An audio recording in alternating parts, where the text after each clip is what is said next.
sanctions émises à l'encontre des personnalités haïtiennes. Quelles sont les conséquences de ces mesures sur l'économie haïtienne et notamment sur le système bancaire? Un expert sur la question, Schiller Mésidor, répond à cette question. Bonsoir Monsieur Mésidor et merci de votre disponibilité à Metro News. Bonsoir et merci de m'avoir invité. La première chose, quelle est votre compréhension des sanctions émises à l'encontre de certaines personnalités haïtiennes, notamment des responsables de banques? Bon, avant d'entrer dans les sanctions, j'aimerais faire une mise en contexte pour les banques. Avant d'entrer dans les sanctions, il faut que nous comprenions d'abord la réalité des banques. C'est quoi une banque? Quels sont les avantages de la banque et quels sont les inconvénients d'une banque en Haïti? Malheureusement, le système bancaire en Haïti souffre beaucoup de mésinformations. C'est-à-dire que c'est un boycottage systématique, je dirais. Donc aujourd'hui, je vais essayer de faire une présentation que je pense que la population haïtienne aura besoin. C'est quoi la banque? Allons-y. La banque, c'est une institution financière dont l'objectif est d'investir l'argent de ses clients, aussi simple que cela.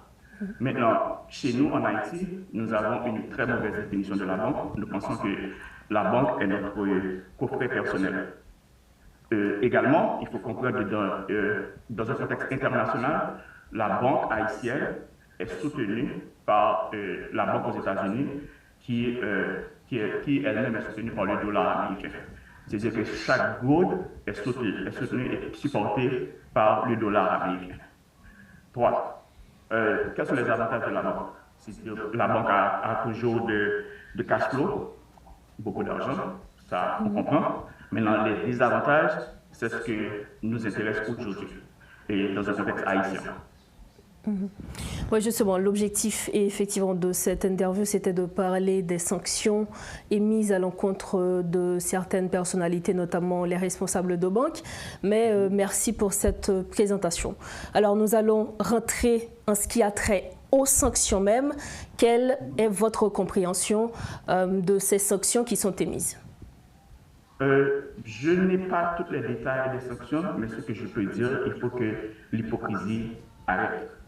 Les banques en Haïti souffrent au même niveau que la population haïtienne.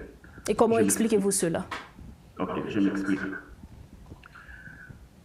Nos ennemis ont réduit le système bancaire en un bureau de change. Okay. C'est-à-dire que les banques de la place n'ont pas beaucoup de marge de manœuvre pour agir comme une banque devrait agir. Ok, vous parlez des ennemis sans vouloir vous discontinuer. Vous nous parlez d'ennemis. À qui faites-vous allusion? Bon, je fais référence directement à la communauté internationale. D'accord.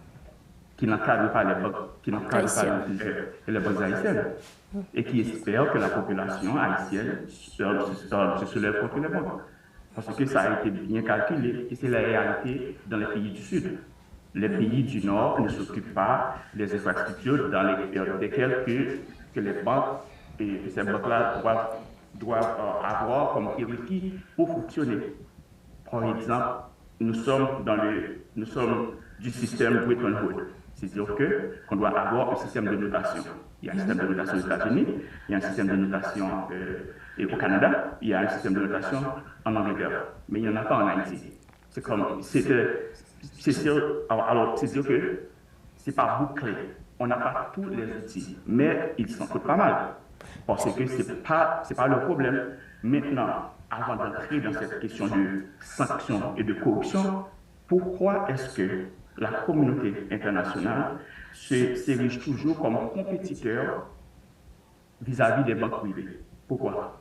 Parce que pour comprendre cette question de compétition, il faut remonter jusqu'à la production du dollar américain, qui est le support par défaut de la gourde haïtienne. Comment est-ce qu'on produit le dollar américain? Le système haïtien a accès uniquement à 3% du dollar américain. Pourquoi? Parce que le dollar américain est une monnaie électronique. 97% du dollar américain est électronique. Maintenant, nous sommes dans un pays qui n'est pas électrifié. Donc, c'est-à-dire que le système bancaire n'a pas accès à 100% du dollar américain. Mais à cela aussi, ça ajoute l'insécurité. Donc maintenant, puisque les banques de la place n'ont pas accès à 100% du dollar américain, il y aura toujours une pénalité de dollars américains. Est-ce que ces choses révèlent de la responsabilité de la communauté internationale, selon vous? Si la communauté internationale peut oser sanctionner, elle pouvait également suggérer de bonnes pratiques. You have to follow the money. Il faut comprendre à qui cette situation chaotique profite. Cette situation chaotique profite directement au pays du Nord. Ok, nous allons effectivement revenir sur ces sanctions, et que ce soit les sanctions prises par le Canada ou les États-Unis. L'objectif de ces sanctions, selon ces pays, c'est d'aider à combattre la violence des gangs en Haïti. Cependant, malgré ces décisions, on peut même dire que les résultats ne sont pas encore tangibles pour Haïti. Qu'est-ce qui pourrait expliquer cela, selon vous? Bon, moi, je ne les prends pas au sérieux. Pourquoi? Parce que ces pays-là se donnent toujours l'autorité de faire ce qu'ils veulent chez nous. Donc, s'ils avaient de données assez suffisantes, ils viendraient chez nous les enlever ou les arrêter comme c'est la bonne pratique chez nous. Il faut comprendre c'est quoi un visa, c'est quoi une autorisation de voyage. C'est un privilège. C'est aussi simple que cela. Donc, tu peux décider de ne plus octroyer ce privilège à X, Y, Z. Maintenant, là, lui dire que bon, c'est parce que les banquiers ils sont de connivence avec les bandits, mais il faut venir avec les preuves. Pourquoi? Parce que c'est très dangereux. C'est très dangereux parce que je peux définir cette relation avec les bandits à ma guise. Je peux dire que bon, c'est la banque qui fournit les bandits de munitions. C'est trop flou et c'est trop dangereux dans un pays comme Haïti. Donc, selon vous, ces sanctions ne sont pas assez justifiées? Non, ces sanctions ne sont pas assez justifiées et il ne faut pas les prendre au sérieux. Il faut rester focus sur l'essentiel. L'essentiel, c'est quoi? C'est que les banques privées ont besoin de la stabilité en Haïti pour que les banques privées puissent créer la richesse, puissent créer l'argent ici en Haïti. Parce que nous sommes dans un système de dette. Donc, s'il n'y a pas de dette, il n'y a pas de production de dollars américains. Donc, à chaque fois qu'il y a dette, il y a production de dollars américains. Et nous n'avons pas cette capacité, nous n'avons pas cette possibilité de créer ou d'investir dans l'immobilier. L'immobilier est quasiment inexistant chez nous. Donc, il faut comprendre le dilemme dans lequel les banques privées se trouvent. Les banques privées ont besoin de stabilité pour fonctionner comme des banques, pour créer des outils financiers, pour créer des véhicules financiers, pour que la population et l'utilisateur final puissent en bénéficier. C'est là qu'il faut se focuser pendant. Donc, vous parlez de stabilité. Est-ce que vous faites référence à la stabilité politique, sécuritaire? Est-ce que cette stabilité dépend de la communauté internationale ou ça dépend de nous, Haïtiens? Bon, écoutez, si la communauté internationale a décidé de sanctionner, c'est comme je disais avant, c'est parce que la communauté internationale sait qu'elle a un niveau de responsabilité. Moi-même, je leur retourne cette même question. Comment comprenez-vous qu'un pays comme Haïti, pauvre, qui souffre de tous les maux du monde, a placé une commande je dirais, pour notre sécurité nationale chez vous, et la commande n'a jamais été délivrée? alors que vous savez très bien que nous avons besoin de cette commande. Le pays en a besoin, la banque en a besoin, les banques commerciales ont besoin. Les banques commerciales n'ont pas d'autre option que d'investir l'argent. S'il n'y a pas de stabilité sécuritaire, s'il n'y a pas de stabilité politique, les banques sont à risque et ils savent ce qu'ils font. Lorsque les banques de chez vous sont à risque, qu'est-ce qu'ils font? Banque mondiale, FMI vont venir investir chez nous. C'est pas faire. C'est pas faire. Donc nous autres, il faut être très prudent lorsque ces pays du Nord-là prennent certaines décisions. Alors, au début de l'année, l'ex-gouverneur de la Banque centrale, M. Jean-Baden Dubois, avait fait savoir que les sanctions internationales ne mettaient pas en péril le système bancaire. Entre-temps, nous savons que d'autres sanctions ont été prises. Est-ce qu'aujourd'hui, on peut garder toujours cette quiétude d'esprit en ce qui a trait aux impacts directs sur l'économie haïtienne de ces sanctions? Non, il ne faut pas avoir une quiétude d'esprit. Au contraire, il faut être très inquiet parce que la démarche est très dangereuse. Ça me donne l'impression qu'ils sont en train de remplacer tout le système haïtien. Mais ils n'ont pas, de raison Valable, on va dire. valable pour faire de telles actions. Donc c'est à nous autres de protéger ce qui nous est de droit. Donc ces sanctions ont été prises. Quels sont les impacts directs de ces sanctions sur l'économie haïtienne? Bon, je dirais, ça nous fait juste à ce niveau qu'affecter la réputation des banques et la réputation des dirigeants des banques.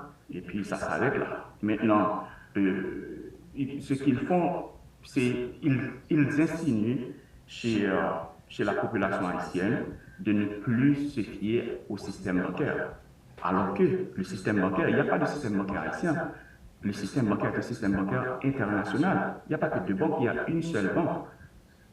Il n'y a qu'une seule banque. Haïti souffre de ce qu'on appelle le bank run, c'est quoi?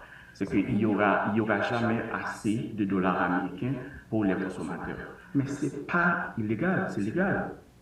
Les banques privées ne sont pas obligées d'avoir un sou de votre dépôt. Pourquoi? C'est parce qu'il y a une loi.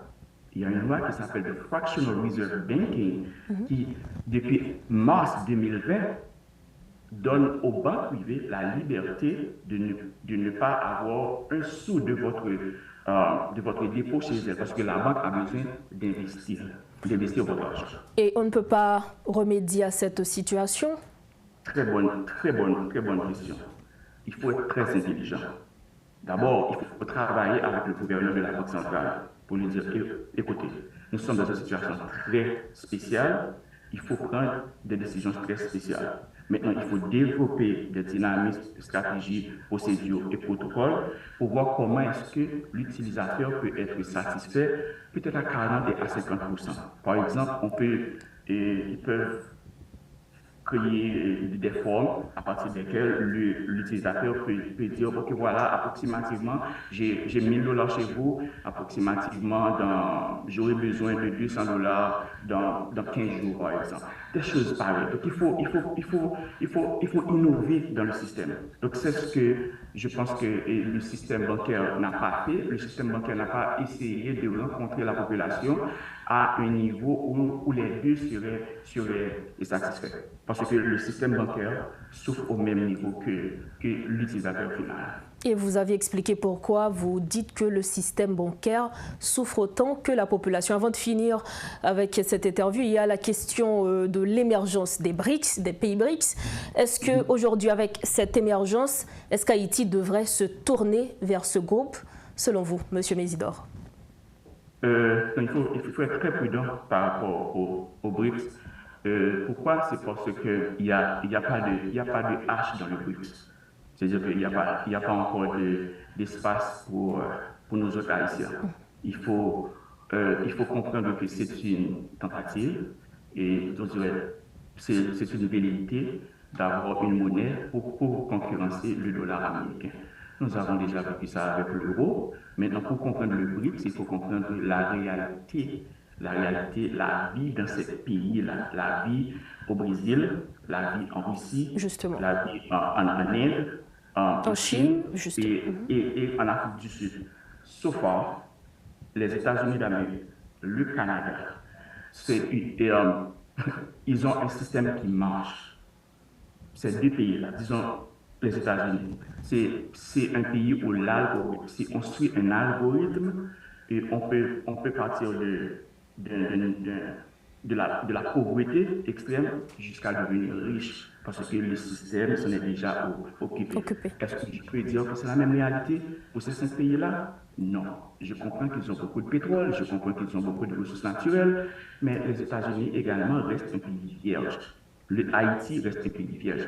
Cependant, on peut toujours commencer par voir quels seraient les avantages pour nous autres Haïtiens dans ce système. Mais ce système, j'en doute pas que Haïti soit prêt pour de tels systèmes. Parce que nous ne connaissons pas, nous ne savons pas quel algorithme qu'ils utilisent pour faciliter la vie et la qualité de la vie chez eux. Merci, M. Mésidor, pour vos précisions. Merci et c'est toujours un plaisir. Voilà, c'était le coach en développement personnel, Schiller Mésidor. Avec lui, nous avions fait le point sur les sanctions émises à l'encontre de personnalités haïtiennes, notamment certains responsables de banque.